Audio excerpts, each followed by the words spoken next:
Hello, this is Earl Nightingale, and this recording, The Magic Word, is the first of 12 you'll receive in this series titled How You Can Lead the Field in the Modern World. Before we start, I'd like you to know that I'm not going to try to tell you how to live your life. That's none of my business, nor is it anybody else's business. That's your business. Nor is this Lead the Field program a collection of pleasantries, platitudes, or Pollyanna. It is a summation of more than 20 years of research on one subject, and that is, why do some people do so well in life, while so many more do not? And the first thing let's talk about is the magic word. The experts call it the most important word as far as the results we get from life are concerned in this or any other language, and that word is attitude. It is our attitude toward life which will determine life's attitude toward us. Let's face the fact honestly that we shape our own lives, and the shapes of them will be determined by our attitudes. A person with a poor attitude toward learning, for example, isn't going to learn much until he changes his attitude. If we take the attitude that we cannot do something, we generally will not do it. An attitude of failure, and we're whipped before we start. So we know then that what we receive from life, what we accomplish or fail to accomplish, is due in large measure to our overall attitude. William James of Harvard University put it this way: "The greatest discovery of my generation is that human beings can alter their lives by altering their attitudes of mind." And isn't it wonderful that we have this measure of control? Before we start talking about our attitude toward the world, let's talk about our attitude toward ourselves, since it is the attitude we take toward ourselves which determines our attitude toward the world. Now, right here we come to a rather strange fact. We're so familiar with ourselves, we tend to take ourselves for granted. We tend to minimize the things we can accomplish, the goals we can reach, and for some equally strange reason, believe others can accomplish things in our field which we cannot.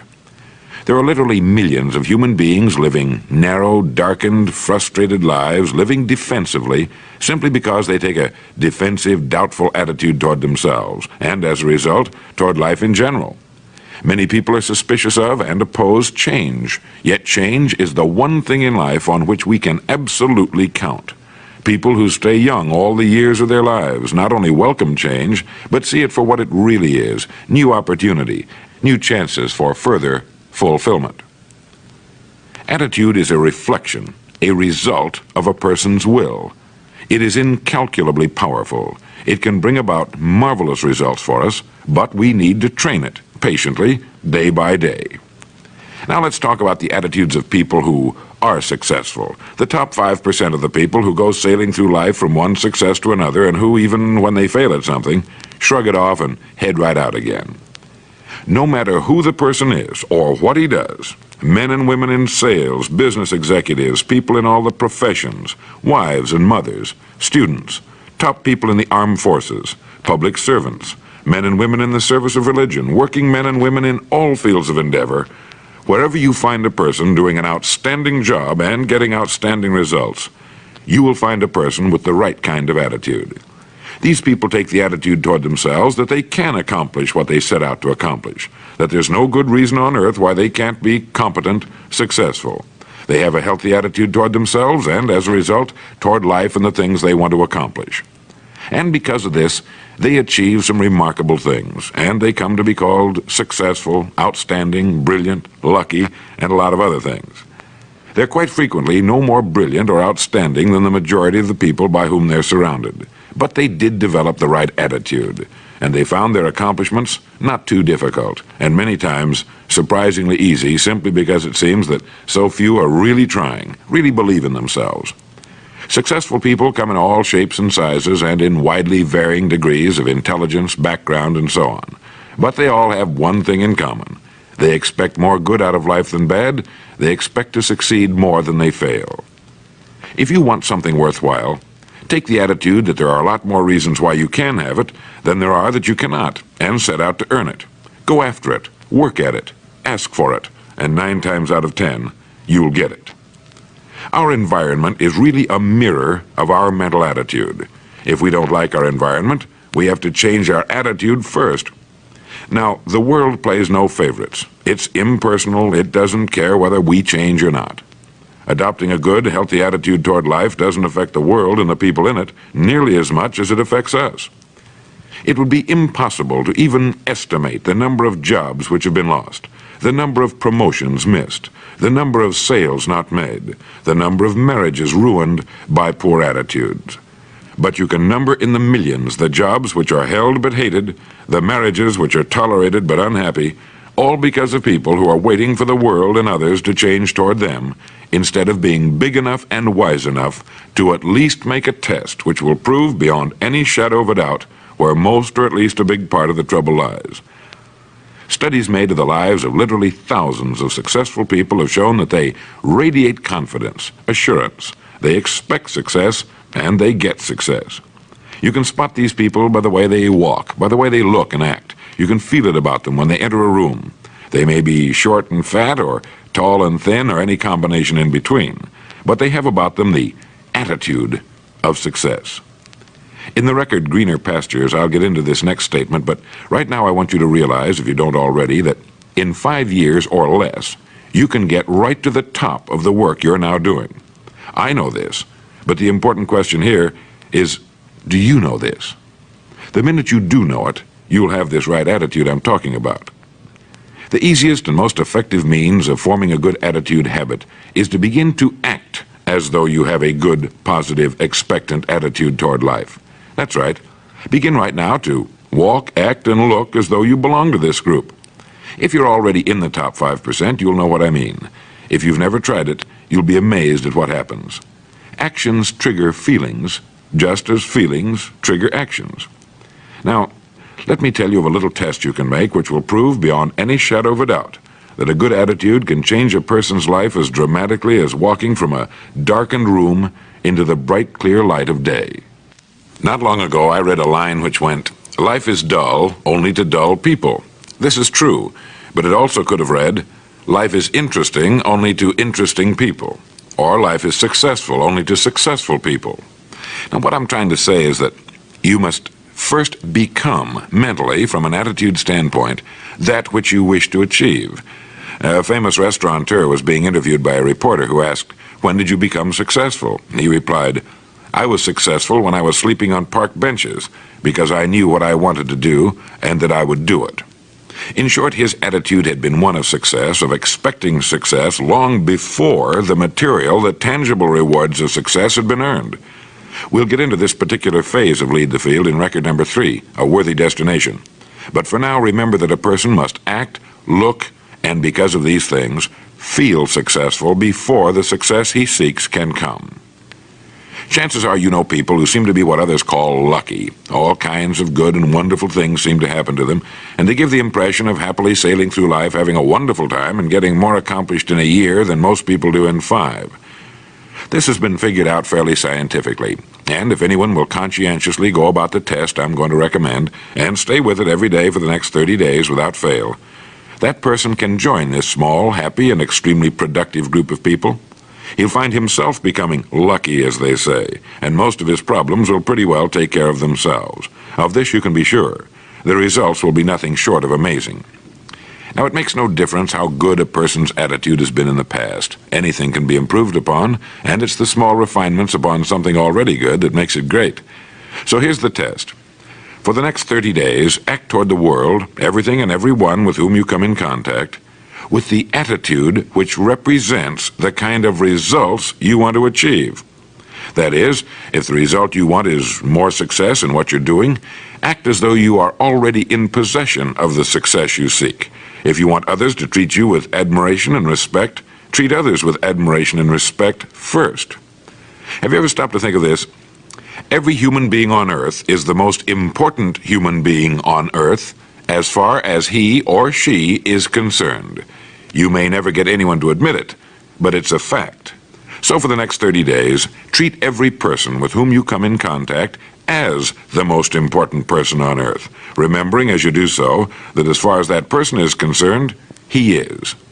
Now, the reason I say treat everyone in this fashion is mainly because this is the way human beings ought to treat each other, and because it will help you form a habit that will bring you amazing and delightful results for the rest of your life. Have you ever noticed that the higher you go in any organization of value, the nicer the people seem to become? You see, the bigger the person, the easier it is to talk to him, to get along with him, to do business with him. Do you know why? It's because he's got a good attitude, and people with the best attitudes just naturally gravitate toward the top. So for 30 days, act toward others and the world at large in exactly the same manner you want the world and others to act toward you. Treat your wife or husband as the person he or she really is, the most important person in your life, and the same with the children. Carry out into the world each morning for 30 days the kind of attitude you would have if you were the most successful human being on earth. And notice how it quickly develops into an habitual attitude.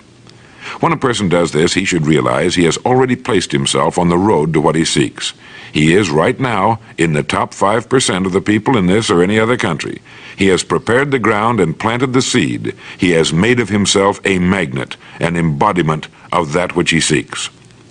Before metal can be cast into a desired shape, the mold, the expectant receptacle, must first be fashioned. Before a building can be erected, the excavation must be made and the foundation laid. And before a person can achieve the kind of life he wants, he must become that kind of individual. He must think, act, talk, walk, and conduct himself in all of his affairs as would the person he wishes to become. He is then actually that person, and the things that person would have and do will naturally come to him. Almost immediately, a change will be noticed. Irritations that used to frustrate and annoy disappear. When some less informed individual gives you a bad time, stay on the track. When someone cuts in front of you with his car or acts in any other manner that shows his ignorance and lack of courtesy, don't permit yourself to drop to his level. Pity him, for that's what he really deserves. That's the very group a person doesn't want to belong to. And if he acts like them, well, let's face it, he belongs with them. There's nothing in the world that men, women, and children want and need more than the feeling that they're important, that they're needed and respected. They will give their love, their affection, their respect, and their business to the person who fills this need. So the magic word is attitude. And in summing up, a few points to keep in mind. 1. It is our attitude at the beginning of a task which, more than anything else, will affect its successful outcome. 2. It is our attitude toward life which determines life's attitude toward us. 3. We are interdependent. It is impossible to succeed without others. And it is our attitude toward others which will determine their attitude toward us. 4. Before a person can achieve the kind of life he wants, he must become that kind of individual. He must think, act, talk, walk, and conduct himself in all of his affairs as would the person he wishes to become. 5. The higher you go in any organization of value, the better will be the attitude you'll find. 6. Your mind can hold only one thought at a time, and since there's nothing at all to be gained by being negative, be positive. 7. The deepest craving of human beings is to be needed, to feel important, to be appreciated. Give it to them, and they'll return it to you. 8. Look for the best in new ideas. As someone said, I've never met a person I couldn't learn something from. 9. Don't waste valuable time broadcasting personal problems. It probably won't help you. It cannot help others. 10. Don't talk about your health unless it's good. 11. Radiate the attitude of well-being, of confidence, of a person who knows where he's going. This will inspire those around you, and you'll find good things will begin happening to you. And 12, lastly, for the next 30 days, treat everyone with whom you come in contact as the most important person on earth. If you'll do this for 30 days, you'll do it for the rest of your life. In the next recording, I'll talk to you about greener pastures. But now in closing, remember the words of Walter Dill Scott of Northwestern University. Success or failure in any undertaking is caused more by the mental attitude even than by mental capacities.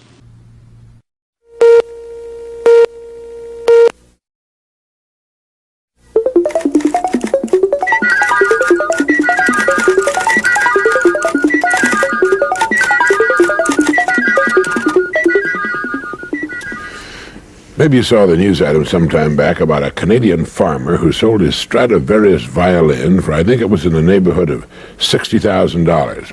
He sold it to the same New York City dealer he had bought it from many years before. The dealer paid him more for it than he had paid, and that's because, of course, the violin had appreciated in value over the years and because of the shrinking buying power of the dollar.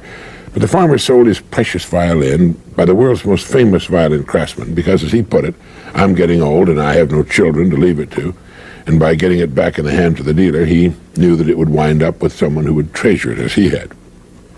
Antonio Stradivari, the Italian violin maker, lived from 1644 to 1737. That's 93 years at a time when the average lifespan was about 30. He worked alone, although later in his life his sons helped him. No committee advised him. No one made decisions for him. His tools were primitive, but that was not important. He put himself into his work. All the world's tools couldn't make up for that. When he was finished with an instrument, when he was sure that his work measured up to his own personal standards, he signed his name to it. And today, more than 200 years later, his name is a household word all over the world. Everybody's heard of Stradivarius, the Latin form of the name that he inscribed on his violins. Throughout history, there have always been men with similar standards of excellence. Authors such as William Shakespeare, artists like Leonardo da Vinci, craftsmen like furniture maker Thomas Chippendale and silversmith Paul Revere. Everything they did was done well, not because it had to be, but because they wanted it to be. They had only to please themselves, yet the products of their fertile minds and skillful hands are still collected and admired today. What is it that causes one person to take pride in what he does, while others give little or no thought to the quality of their work at all, do you know? Of course, when we talk about Stradivari or Da Vinci, we're talking about great geniuses, towering talents who found their media and became great in them. There have been many other fine violin makers and artists who took just as much pride and care in their work, but lacked the same quality of talent. There are even today many thousands of craftsmen who will not turn out shoddy work and who are proud to sign their names to their creations. They're in the minority, perhaps. They've always been in the minority. But the respect for quality never changes. It still commands the highest price. It's still revered wherever we find it. And the person creating it has gained for himself two precious assets. First, he's built the kind of security that lasts a lifetime. He need never worry about his income. And second, his work is a source of satisfaction and joy to him. He derives deep satisfaction from being an uncommon person. People who set their own high standards to which they make themselves measure up lead enjoyable, exciting lives. Each task they begin is a fascinating contest to achieve their own standards of excellence.